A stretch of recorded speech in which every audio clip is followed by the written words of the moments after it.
नमस्कार मित्रांनो, आजचे जे प्रश्न आहेत मित्रांनो, हे प्रश्न येणाऱ्या परीक्षेसाठी अत्यंत महत्त्वाचे प्रश्न आहेत. तर व्हिडिओ शेवटपर्यंत बघा आणि व्हिडिओ आवडला तर व्हिडिओला लाईक करा आणि चॅनलला सबस्क्राईब करा मित्रांनो. तर चला आजचा पहिला प्रश्न पाहूया. खालीलपैकी 7 बेटाचे शहर कोणते? खालीलपैकी 7 बेटाचे शहर कोणते आहे ते तुम्हाला सांगायचं आहे. यासाठी तुम्हाला 4 पर्याय दिले. 4 पर्यायापैकी बरोबर उत्तर सांगायचं आहे. खालीलपैकी 7 बेटाचे शहर. प्रत्येक प्रश्नाचं उत्तर व्हिडिओला पॉज करून तुम्ही त्याचा आन्सर कमेंट बॉक्समध्ये देऊ शकता मित्रांनो. त्यामुळे तुमची प्रॅक्टिस होईल. ह्याचं बरोबर उत्तर होईल पर्याय क्रमांक 4. मुंबई हे शहर 7 बेटाचे शहर म्हणून ओळखले जाते. पुढचा प्रश्न आहे मित्रांनो, सरदार सरोवर प्रकल्प कोणत्या नदीवर आहे? जो सरदार सरोवर प्रकल्प आहे तो कोणत्या नदीवर आहे? ते नदीचं नाव तुम्हाला सांगायचं आहे. यासाठी तुम्हाला 4 पर्याय दिले आहेत. ह्याचं बरोबर उत्तर होईल मित्रांनो पर्याय क्रमांक 3, नर्मदा नदी. नर्मदा नदीवरती सरदार सरोवर प्रकल्प आहे. पुढचा प्रश्न आहे, देशातील बहुसंख्य लोकांचे मुख्य अन्न. देशातील बहुसंख्य लोकांचे मुख्य अन्न कोणते आहे ते सांगायचं आहे. ह्याचं बरोबर उत्तर होईल पर्याय क्रमांक 3, तांदूळ हे देशातील बहुसंख्य लोकांचे अन्न आहे मित्रांनो. पुढचा प्रश्न पाहूया. केरळमधील सर्वात मोठे सरोवर कोणते आहे? केरळमधील सर्वात मोठे सरोवर तुम्हाला सांगायचं कोणतं आहे? यासाठी 4 पर्याय दिले आहेत. 4 पर्याय बरोबर उत्तर सांगायचं आहे. त्याचं बरोबर उत्तर होईल पर्याय क्रमांक 3, वेबनाड. जे वेबनाड आहे मित्रांनो हे सर्वात मोठे सरोवर आहे केरळ या राज्यातील. पुढचा प्रश्न आहे, रेंगूर मृदा डॅश खडकाच्या प्रदेशात आढळते. जी रेंगूर मृदा आहे ही मृदा कोणत्या खडकाच्या प्रदेशात आढळते हे तुम्हाला सांगायचं आहे. याचं बरोबर उत्तर होईल पर्याय क्रमांक 2, बेसॉल्ट खडकाच्या प्रदेशामध्ये रेंगूर मृदा आढळते. पुढचा प्रश्न आहे, भारतातील प्राचीन ओली पर्वत कोणता आहे? भारतातील प्राचीन ओली पर्वत कोणता आहे? भारतातील प्राचीन ओली पर्वत सांगायचा आहे. याचं बरोबर उत्तर होईल पर्याय क्रमांक 4, अरवली हा भारतातील सर्वात प्राचीन ओली पर्वत आहे. पुढचा प्रश्न आहे, गंगा नदीची सर्वात मोठी उपनदी कोणती आहे? गंगा नदीची सर्वात मोठी उपनदी कोणती आहे?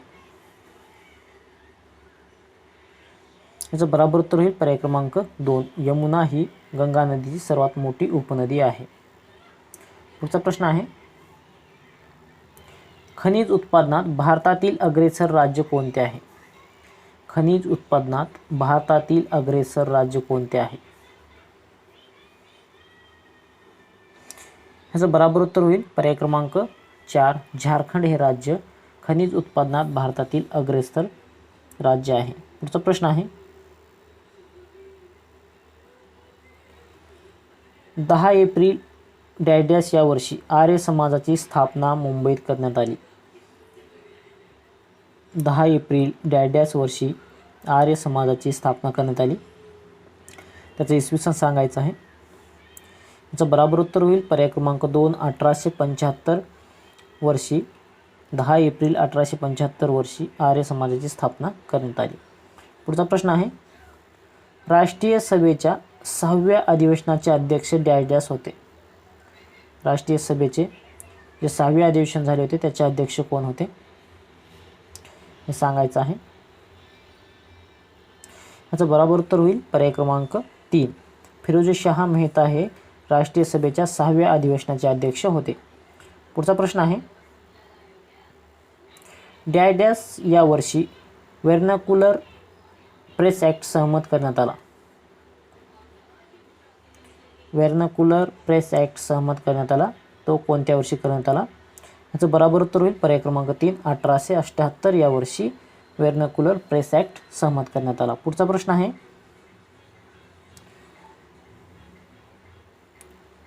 डॅश या वर्षी वायव्य सरहद प्रांताची निर्मिती करण्यात आली. कोणत्या वर्षी करण्यात आली? वायव्य सरहद प्रांताची निर्मिती. त्याचं बरोबर उत्तर होईल पर्याय क्रमांक 2, 1901 या वर्षी वायव्य सरहद प्रांताची निर्मिती करण्यात आली. पुढचा प्रश्न आहे, महाराष्ट्र कृषी शिक्षण व संशोधन परिषद डॅश रोजी अस्तित्वात आली असून पुणे येथे मुख्यालय आहे. कोणत्या वर्षी अस्तित्वात आली? महाराष्ट्र कृषी शिक्षण व संशोधन परिषद, तिचं मुख्यालय पुणे येथे आहे. त्याचं बराबर उत्तर होईल पर्याय क्रमांक 2, 1984 या वर्षी अस्तित्वात आली. पुढचा प्रश्न आहे, खालीलपैकी कोणता धातू जांभ्या खडकात आढळतो? खालीलपैकी असा कोणता धातू आहे? तो धातू जांभ्या खडकात आढळतो. याचं बराबर उत्तर होईल पर्याय क्रमांक 4, बॉक्साईड हा धातू जांभ्या खडकात आढळतो. पुढचा प्रश्न आहे, खालीलपैकी कोण महसुदा समितीचे सदस्य नव्हते? महसुदा समितीचे सदस्य नव्हते खालीलपैकी असे कोण आहेत? याचं बराबर उत्तर होईल पर्याय क्रमांक 4, पंडित एम मालवी हे महसुदा समितीचे सदस्य नव्हते.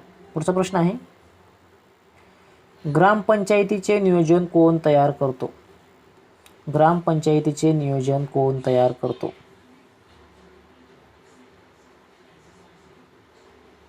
याचं बराबर उत्तर होईल पर्याय क्रमांक बी, पंचायत समिती ही ग्रामपंचायतीचे नियोजन तयार करते.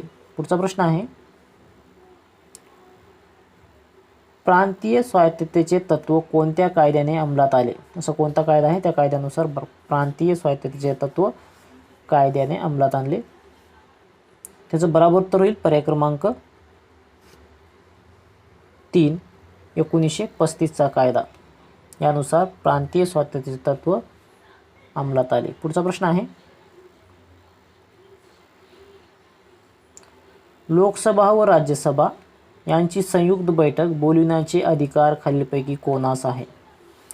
लोकसभा व राज्यसभा यांची संयुक्त बैठक बोलविण्याचे अधिकार कोणास आहे? यासाठी 4 पर्याय दिले आहेत.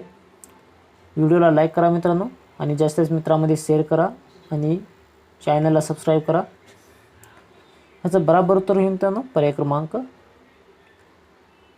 4, राष्ट्रपती हे लोकसभा व राज्यसभा यांची संयुक्त बैठक बोलवण्याचा अधिकार आहे राष्ट्रपतीस. पुढचा प्रश्न आहे, कितव्या घटना दुरुस्तीनुसार मंत्रिमंडळाचा सल्ला राष्ट्रपतीवर बंधनकारक ठरवण्यात आला आहे? कितव्या घटना दुरुस्तीनुसार मंत्रिमंडळाचा सल्ला राष्ट्रपतीवर बंधनकारक ठरवण्यात आला आहे? यासाठी 4 पर्याय दिले आहेत. 4 पर्यायापैकी बरोबर उत्तर सांगायचं आहे. मागील व्हिडिओ पाहिले नसेल तर पाहून घ्या मित्रांनो. हा 21वा प्रश्नसंच सराव प्रश्नसंच आहे. याचं बरोबर उत्तर होईल पर्याय क्रमांक 1, 42व्या घटना दुरुस्तीनुसार मंत्रिमंडळाचा सल्ला राष्ट्रपतीवर बंधनकारक ठरवण्यात आला आहे.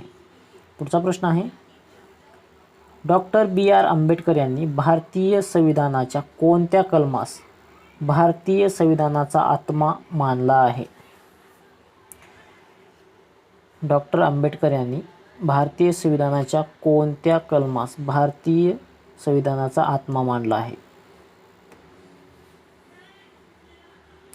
याचं बरोबर उत्तर होईल मित्रांनो पर्याय क्रमांक 2, कलम 32 यास भारतीय संविधानाचा आत्मा मानला आहे डॉक्टर आंबेडकर यांनी. पुढचा प्रश्न आहे, विधान परिषदेच्या सदस्याचा कार्यकाळ किती वर्षाचा आहे? विधान परिषदेच्या सदस्याचा कार्यकाळ किती वर्षाचा आहे? 4 पर्याय दिले. 4 पर्यायावर उत्तर सांगायचं आहे. त्याचं बरोबर उत्तर होईल तर पर्याय क्रमांक 1, 6 वर्षाचा असतो. विधान परिषदेच्या सदस्याचा कार्यकाळ हा 6 वर्षाचा असतो. पुढचा प्रश्न आहे, डॅश राज्याचे विधिमंडळ द्विगृही आहे? सो कोणतं राज्य आहे तेथील विधिमंडळ द्विगृही आहे? ह्याचं बरोबर उत्तर होईल तर पर्याय क्रमांक 2, उत्तर प्रदेश या राज्याचे विधिमंडळ द्विगृही आहे.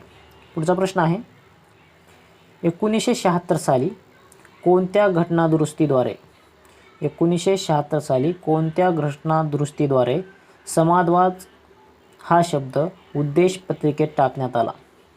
जो समाजवाद शब्द आहे मित्रांनो जो उद्देश पत्रिकेमध्ये तो कोणत्या घटनादुरुस्तीनुसार टाकण्यात आला? ती झाली होती 1976 साली. तर ती होती मित्रांनो 42वी घटनादुरुस्ती होती जी 1976 मध्ये झाली होती आणि त्या घटनादुरुस्तीनुसार समाजवाद हा शब्द उद्देश पत्रिकेत टाकण्यात आला. पुढचा प्रश्न आहे, आपल्या राजघटनेत कोणत्या कलमानुसार हिंदीला विशिष्ट स्थान मिळाले आहे? जी हिंदी भाषा आहे त्या भाषेत राजघटनेमध्ये कोणत्या कलमानुसार विशिष्ट स्थान मिळाले आहे?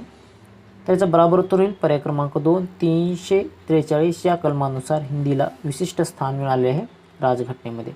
पुढचा प्रश्न आहे, भारतीय राजघटना तयार करण्यासाठी भारतीय घटना समितीची एकूण किती अधिवेशने झाली? जी भारतीय राजघटना तयार करण्यात आली होती मित्रांनो, ती करण्यासाठी भारतीय घटना समितीची एकूण किती अधिवेशने झाली? याचं बराबर उत्तर होईल मित्रांनो पर्याय क्रमांक 1 11 अधिवेशने झाली होती. पुढचा प्रश्न आहे, भारतीय संविधान सभेतील मूलभूत हक्काच्या उपसमितीचे अध्यक्ष कोण होते? भारतीय संविधान सभेतील मूलभूत हक्काच्या उपसमितीचे अध्यक्ष कोण होते? उपसमितीचे अध्यक्ष सांगायचं आहे. त्याचं बराबर उत्तर होईल पर्याय क्रमांक 4 जे.बी. कृपलानी हे उपसमितीचे अध्यक्ष होते. पुढचा प्रश्न आहे मित्रांनो, संविधान सभेची कायदेविषयक सल्लागार कोण होते? संविधान सभेचे कायदेविषयक सल्लागार कोण होते? याचा बराबर उत्तर होईल पर्याय क्रमांक 4 बी.एन. राव हे कायदेविषयक सल्लागार होते संविधान सभेचे. पुढचा प्रश्न आहे, भटके गुराखीचे जीवन जगणारी आदिवासी जमात कोणती आहे? भटके गुराखीचे जीवन जगणारी आदिवासी जमात खालीलपैकी सांगायची आहे. याचं बराबर उत्तर होईल पर्याय क्रमांक 3 चंबा ही एक आदिवासी जमात आहे, ती भटके गुराखी जीवन जगणारी जमात आहे. पुढचा प्रश्न आहे, झूम प्रकारच्या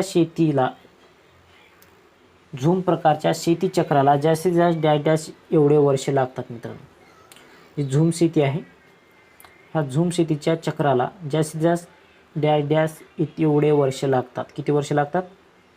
याचं बराबर उत्तर होईल पर्याय क्रमांक सी 15 वर्ष लागतात मित्रांनो. पुढचा प्रश्न आहे आणि या व्हिडिओतला शेवटचा प्रश्न आहे, गड्डी ही आदिवासी जमात कोणत्या राज्यात आढळते? गड्डी ही आदिवासी जमात कोणत्या राज्यात आढळते? यासाठी 4 पर्याय दिले, 4 पर्यायापैकी बरोबर उत्तर सांगायचं आहे. गड्डी ही आदिवासी जमात कोणत्या राज्यात आढळते? याचं बरोबर उत्तर आहे पर्याय क्रमांक 3 हिमाचल प्रदेश या राज्यामध्ये आढळते मित्रांनो. चॅनलवर नवीन असताल तर चॅनलला सबस्क्राईब करा आणि समोरील बेल आयकॉनला क्लिक करा मित्रांनो, आणि व्हिडिओला लाईक करायला विसरू नका आणि जास्तीत मित्रांमध्ये शेअर करा मित्रांनो. जय हिंद, जय महाराष्ट्र.